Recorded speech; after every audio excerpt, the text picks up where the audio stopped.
Notice ಕೊಟ್ಟಿದ್ದಾರೆ ನಮಗೂ ಮುಖ್ಯಮಂತ್ರಿ ಗಮನಕ್ಕೆ ತಂದಿದ್ದೀವಿ. ಮುಖ್ಯಮಂತ್ರಿಗಳೇ ಇದನ್ನು ಬಗೆಹರಿಸ್ತಕ್ಕಂಥ ಕೆಲಸ ಮಾಡಬೇಕಾಗುತ್ತೆ. ಯಾಕೆಂದರೆ ನಾವು ಸರ್ಕಾರದಿಂದಲೇ ಕೊಡಬೇಕಾಗುತ್ತೆ. ಸರ್ಕಾರ ಅವ್ರು ಏನೇನು ಅರಿಯಸ್ ಬೇಡಿಕೆಗಳು ಇಟ್ಟಿದ್ದಾರೋ ಅದನ್ನು ಸರ್ಕಾರ ಕೊಡಬೇಕಾಗುತ್ತೆ. ಹಿಂದಿನ ಸರ್ಕಾರ ಮಾಡಿದಂಥ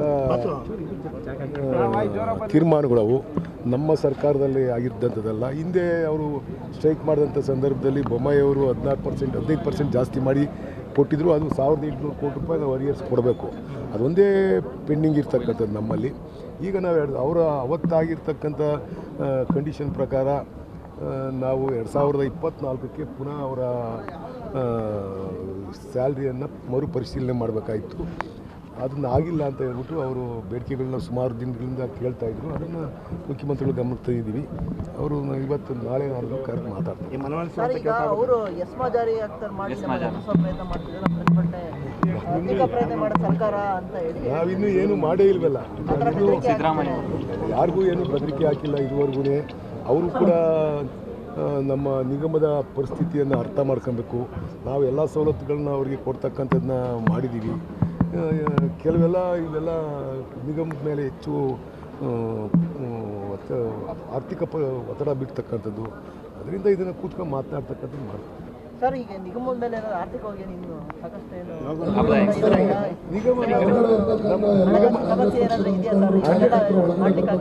100% ನಿಗಮ ನಾವು ಲಾಸಲ್ಲಿದ್ದೀವಿ. ನಾವು ಹಿಂದೆ ರಾಮಲಿಂಗಾರೆಡ್ಡಿ ಅವರು ಹಿಂದೆ 13ರಿಂದ 18ರಲ್ಲಿ ಮಂತ್ರಿ ಆದಂಥ ಸಂದರ್ಭದಲ್ಲಿ ಅವತ್ತು ಲಾಭದಲ್ಲಿತ್ತು.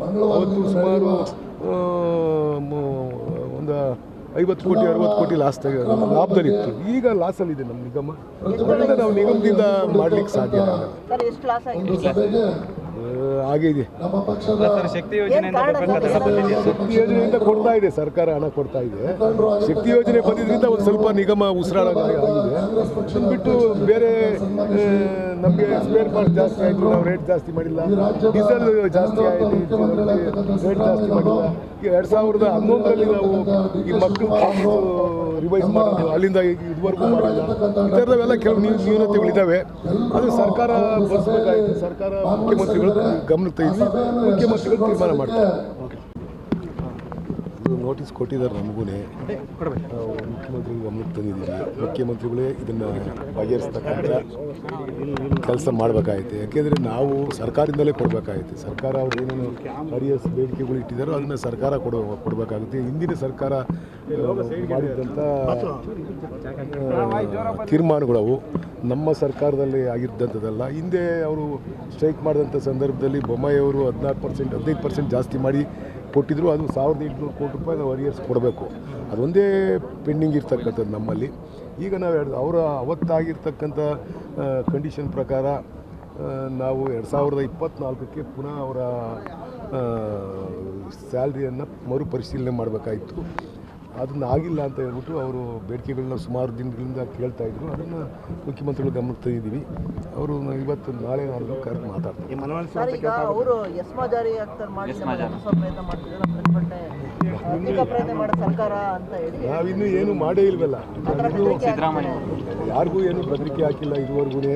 ಅವರು ಕೂಡ ನಮ್ಮ ನಿಗಮದ ಪರಿಸ್ಥಿತಿಯನ್ನು ಅರ್ಥ ಮಾಡ್ಕೊಬೇಕು. ನಾವು ಎಲ್ಲ ಸವಲತ್ತುಗಳನ್ನ ಅವರಿಗೆ ಕೊಡ್ತಕ್ಕಂಥದ್ದನ್ನ ಮಾಡಿದ್ದೀವಿ. ಇವೆಲ್ಲ ನಿಗಮದ ಮೇಲೆ ಹೆಚ್ಚು ಆರ್ಥಿಕ ಒತ್ತಡ ಬಿಡ್ತಕ್ಕಂಥದ್ದು. ಅದರಿಂದ ಇದನ್ನು ಕೂತ್ಕೊಂಡು ಮಾತನಾಡ್ತಕ್ಕಂಥದ್ದು ಮಾಡ್ತೀವಿ. ಸರ್, ಈಗ ನಿಗಮದ ಮೇಲೆ ಆರ್ಥಿಕವಾಗಿ ನೀವು ಸಾಕಷ್ಟು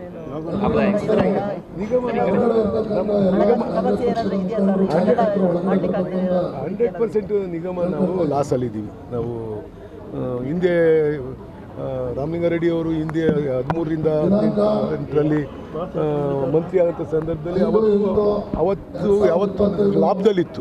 ಅವತ್ತು ಸುಮಾರು ಒಂದು 50 ಕೋಟಿ 60 ಕೋಟಿ ಲಾಭದಲ್ಲಿತ್ತು. ಈಗ ಲಾಸಲ್ಲಿದೆ ನಮ್ಮ ನಿಗಮ. ಅದರಿಂದ ನಾವು ನಿಗಮದಿಂದ ಮಾಡಲಿಕ್ಕೆ ಸಾಧ್ಯ ಹಾಗೆ ಇದೆ. ಸರ್, ಶಕ್ತಿ ಯೋಜನೆಯಿಂದ ಬರ್ಬೇಕಾದ ಹಣ ಬಂದಿದೆಯಾ? ಶಕ್ತಿ ಯೋಜನೆಯಿಂದ ಕೊಡ್ತಾ ಇದೆ, ಸರ್ಕಾರ ಹಣ ಕೊಡ್ತಾ ಇದೆ. ಶಕ್ತಿ ಯೋಜನೆ ಬಂದಿದ್ದರಿಂದ ಒಂದು ಸ್ವಲ್ಪ ನಿಗಮ ಉಸಿರಾಡೋದು ಆಗಿದೆ. ಬಿಟ್ಟು ಬೇರೆ ನಮಗೆ ಸ್ಪೇರ್ ಪಾರ್ಟ್ ಜಾಸ್ತಿ ಆಯಿತು, ನಾವು ರೇಟ್ ಜಾಸ್ತಿ ಮಾಡಿಲ್ಲ. ಡೀಸೆಲ್ ಜಾಸ್ತಿ ಆಯಿತು, ರೇಟ್ ಜಾಸ್ತಿ ಮಾಡಿಲ್ಲ. ಈಗ 2011ರಲ್ಲಿ ನಾವು ಈ ಮಕ್ಕಳು ರಿವೈಸ್ ಮಾಡೋದು, ಅಲ್ಲಿಂದ ಇದುವರೆಗೂ ಮಾಡಿಲ್ಲ. ಈ ಥರದವೆಲ್ಲ ಕೆಲವು ನ್ಯೂನತೆಗಳಿದ್ದಾವೆ. ಅದು ಸರ್ಕಾರ ಬರ್ಸ್ಬೇಕಾಯಿತು. ಸರ್ಕಾರ ಮುಖ್ಯಮಂತ್ರಿಗಳು ಗಮನಕ್ಕೆ ತೆಗೆದು ಮುಖ್ಯಮಂತ್ರಿಗಳು ತೀರ್ಮಾನ ಮಾಡ್ತಾರೆ. ನೋಟಿಸ್ ಕೊಟ್ಟಿದ್ದಾರೆ ನಮಗೂ, ಮುಖ್ಯಮಂತ್ರಿಗಳು ಗಮನಕ್ಕೆ ತಂದಿದ್ದೀವಿ. ಮುಖ್ಯಮಂತ್ರಿಗಳೇ ಇದನ್ನು ಬಗೆಹರಿಸ್ತಕ್ಕಂಥ ಕೆಲಸ ಮಾಡಬೇಕಾಯ್ತು. ಯಾಕೆಂದರೆ ನಾವು ಸರ್ಕಾರದಿಂದಲೇ ಕೊಡಬೇಕಾಗುತ್ತೆ. ಸರ್ಕಾರ ಅವ್ರು ಏನೇನು ಅರಿಯಸ್ ಬೇಡಿಕೆಗಳು ಇಟ್ಟಿದ್ದಾರೋ ಅದನ್ನು ಸರ್ಕಾರ ಕೊಡಬೇಕಾಗುತ್ತೆ. ಹಿಂದಿನ ಸರ್ಕಾರ ಮಾಡಿದ್ದಂಥ ತೀರ್ಮಾನಗಳವು ನಮ್ಮ ಸರ್ಕಾರದಲ್ಲಿ ಆಗಿದ್ದಂಥದ್ದಲ್ಲ. ಹಿಂದೆ ಅವರು ಸ್ಟ್ರೈಕ್ ಮಾಡಿದಂಥ ಸಂದರ್ಭದಲ್ಲಿ ಬೊಮ್ಮಾಯಿಯವರು 15% ಜಾಸ್ತಿ ಮಾಡಿ ಕೊಟ್ಟಿದ್ರು. ಅದು 1800 ಕೋಟಿ ರೂಪಾಯಿ ನಾವು ಅರಿಯರ್ಸ್ ಕೊಡಬೇಕು. ಅದೊಂದೇ ಪೆಂಡಿಂಗ್ ಇರ್ತಕ್ಕಂಥದ್ದು ನಮ್ಮಲ್ಲಿ. ಈಗ ನಾವು ಅವತ್ತಾಗಿರ್ತಕ್ಕಂಥ ಕಂಡೀಷನ್ ಪ್ರಕಾರ ನಾವು 2024ಕ್ಕೆ ಪುನಃ ಅವರ ಸ್ಯಾಲ್ರಿಯನ್ನು ಮರುಪರಿಶೀಲನೆ ಮಾಡಬೇಕಾಯಿತು. ಅದನ್ನು ಆಗಿಲ್ಲ ಅಂತ ಹೇಳ್ಬಿಟ್ಟು ಅವರು ಬೇಡಿಕೆಗಳನ್ನ ಸುಮಾರು ದಿನಗಳಿಂದ ಕೇಳ್ತಾಯಿದ್ರು. ಅದನ್ನು ಮುಖ್ಯಮಂತ್ರಿಗಳು ಗಮನಕ್ಕೆ ತಂದಿದ್ದೀವಿ. ಅವರು ಇವತ್ತು ನಾಳೆ ಕರೆದು ಮಾತಾಡ್ತಾರೆ. ಈಗ ಅವರು ಎಸ್ಮಾ ಜಾರಿ ಆಗ್ತಾರೆ ಮಾಡಿ ಪ್ರಯತ್ನ ಮಾಡ್ತಿದ್ದಾರೆ, ಪ್ರಯತ್ನ ಮಾಡೋ ಸರ್ಕಾರ ಅಂತ ಹೇಳಿ ನಾವಿನ್ನೂ ಏನು ಮಾಡೇ ಇಲ್ವಲ್ಲ. ಯಾರಿಗೂ ಏನು ಬೆದರಿಕೆ ಹಾಕಿಲ್ಲ ಇದುವರೆಗೂ. ಅವರು ಕೂಡ ನಮ್ಮ ನಿಗಮದ ಪರಿಸ್ಥಿತಿಯನ್ನು ಅರ್ಥ ಮಾಡ್ಕೊಬೇಕು. ನಾವು ಎಲ್ಲ ಸವಲತ್ತುಗಳನ್ನ ಅವರಿಗೆ ಕೊಡ್ತಕ್ಕಂಥದ್ದನ್ನ ಮಾಡಿದ್ದೀವಿ. ಇವೆಲ್ಲ ನಿಗಮದ ಮೇಲೆ ಹೆಚ್ಚು ಆರ್ಥಿಕ ಒತ್ತಡ ಬೀಳ್ತಕ್ಕಂಥದ್ದು. ಅದರಿಂದ ಇದನ್ನು ಕೂತ್ಕೊಂಡು ಮಾತನಾಡ್ತಕ್ಕಂಥದ್ದು ಮಾಡ್ತೀವಿ. ಸರ್, ಈಗ ನಿಗಮದ ಮೇಲೆ ಆರ್ಥಿಕವಾಗಿ ಇನ್ನು ಸಾಕಷ್ಟು ಏನು ಸಮಸ್ಯೆ ಏನಾದರೂ ಇದೆಯಾ ಸರ್? 100% ನಿಗಮ ನಾವು ಲಾಸಲ್ಲಿದ್ದೀವಿ. ನಾವು ಹಿಂದೆ ರಾಮಲಿಂಗಾರೆಡ್ಡಿ ಅವರು ಹಿಂದೆ 13ರಿಂದ 18ರಲ್ಲಿ ಮಂತ್ರಿ ಆದಂಥ ಸಂದರ್ಭದಲ್ಲಿ ಯಾವತ್ತು ಲಾಭದಲ್ಲಿತ್ತು. ಅವತ್ತು ಸುಮಾರು ಒಂದು 50 ಕೋಟಿ 60 ಕೋಟಿ ಲಾಭದಲ್ಲಿತ್ತು. ಈಗ ಲಾಸಲ್ಲಿದೆ ನಮ್ಮ ನಿಗಮ. ಅದರಿಂದ ನಾವು ನಿಗಮದಿಂದ ಮಾಡಲಿಕ್ಕೆ ಸಾಧ್ಯ ಆಗಲ್ಲ. ಹಾಗೆ ಇದೆ. ಸರ್, ಶಕ್ತಿ ಯೋಜನೆಯಿಂದ ಬರ್ಬೇಕಾದ ಹಣ ಬಂದಿದೆಯಾ? ಶಕ್ತಿ ಯೋಜನೆಯಿಂದ ಕೊಡ್ತಾ ಇದೆ, ಸರ್ಕಾರ ಹಣ ಕೊಡ್ತಾ ಇದೆ. ಶಕ್ತಿ ಯೋಜನೆ ಬಂದಿದ್ದರಿಂದ ಒಂದು ಸ್ವಲ್ಪ ನಿಗಮ ಉಸಿರಾಡೋದು ಆಗಿದೆ. ಬಿಟ್ಟು ಬೇರೆ ನಮಗೆ ಸ್ಪೇರ್ ಪಾರ್ಟ್ ಜಾಸ್ತಿ ಆಯಿತು, ನಾವು ರೇಟ್ ಜಾಸ್ತಿ ಮಾಡಿಲ್ಲ. ಡೀಸೆಲ್ ಜಾಸ್ತಿ ಆಯಿತು, ರೇಟ್ ಜಾಸ್ತಿ ಮಾಡಿಲ್ಲ. ಈಗ 2011ರಲ್ಲಿ ನಾವು ಈ ಮಕ್ಕಳು ರಿವೈಸ್ ಮಾಡೋದು, ಅಲ್ಲಿಂದ ಇದುವರೆಗೂ ಮಾಡಿಲ್ಲ. ಈ ಥರದವೆಲ್ಲ ಕೆಲವು ನ್ಯೂನತೆಗಳಿದ್ದಾವೆ.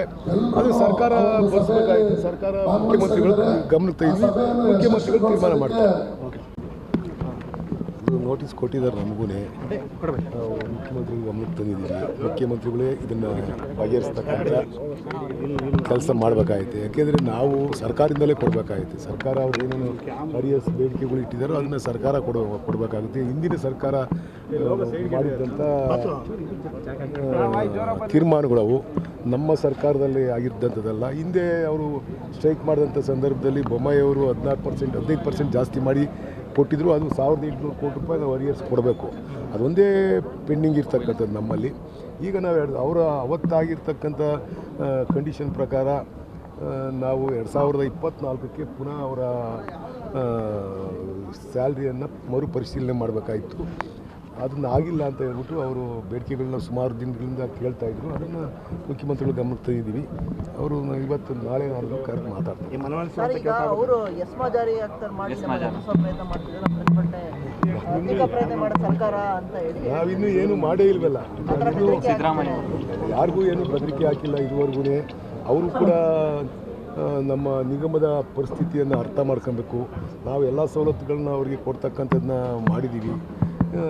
ಇವೆಲ್ಲ ನಿಗಮದ ಮೇಲೆ ಹೆಚ್ಚು ಆರ್ಥಿಕ ಒತ್ತಡ ಬೀಳ್ತಕ್ಕಂಥದ್ದು. ಅದರಿಂದ ಇದನ್ನು ಕೂತ್ಕೊಂಡು ಮಾತನಾಡ್ತಕ್ಕಂಥದ್ದು ಮಾಡ್ತೀವಿ. ಸರ್, ಈಗ ನಿಗಮದ ಮೇಲೆ ಆರ್ಥಿಕವಾಗಿ ಇನ್ನು ಸಾಕಷ್ಟು ಏನು ಸಮಸ್ಯೆ ಏನಾದರೂ ಇದೆಯಾ ಸರ್?